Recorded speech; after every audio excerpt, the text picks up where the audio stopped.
Wouldn't it be nice if we all learnt how to drive on narrow country roads, so it wouldn't always have to be us that everybody else relies upon to prevent accidents like this could have been? I don't know about you, but wouldn't it be better to recognise a dangerous situation and take precautions like slowing down, for example, and perhaps anticipating what could be round the next corner? Or do drivers these days reckon they have X-ray vision? Well, all I can say is that his X-ray vision didn't work, and it's a given that it's always the older driver's fault for being there at the wrong time. But dudes, the new driving test was supposed to deal with hazard perception, but it ain't fit for purpose, as can be seen. So here we are on another narrow country road that's not really narrow, and compared to real narrow roads that you get in places like Devon, there's plenty of room for everybody unless you're the new breed of bully driver we see all too often. And if you can't see this bully driver, then you just failed your brain sight test. Don't blink or you'll miss the Mercedes C-Class on this one of South Yorkshire's most dangerous country roads, because it attracts lunatics in sports cars and also motorcycle testosterone. And the C-Class will escape common sense shortly as soon as the normal guy in front of him turns left, and then we'll not see him again.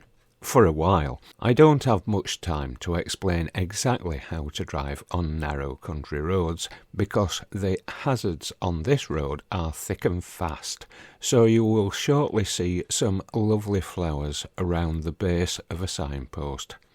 On this corner, which recently claimed the life of a motorcyclist, my son only saw his legs as the rest of him was under a car. But it was the car in front, which had disappeared, that allegedly cut the corner, sending the motorcyclist under the car where he was killed. And the last we heard was the police were still looking for that driver. Now, years ago, the road surface was so bad that you'd have to take it easy. But then a Sheffield businessman stumped up the money to have the roads resurfaced because, reportedly, he wanted to make this area into a playground, probably for maniacs in sports cars, before which the road would fall apart in places and claim such idiots as its victims, but sadly no more. If you really want to know how to drive on narrow country roads, it should all start in the towns and cities where you're able to learn the width of your vehicle. For example, using grates at the side of the road. You know, those things that rainwater goes down. Their edges are about a foot from the corsie, so as you drive along such road, gradually move to the left until you start to feel the indents in the road where those grates are. But don't hit the curb or it will damage your precious alloys, and whip the steering wheel out of your hands as you mount the curb and kill an old granny. And that's probably why everybody drives in the middle of the road. And if that's the reason, then alloys should be banned from the countryside. Driving close to the edge will gradually get you accustomed to knowing the width of your vehicle, so then you can drive on the left as the highway code says. You know, that book you used to pass your test that you don't bother with anymore. Now, if you can't see the hazards and the pathetic driving in front of us in this video, then the return address for your driving licence is DVLA Swansea SA99 1AB. Now, nobody's perfect, but we could try, couldn't we?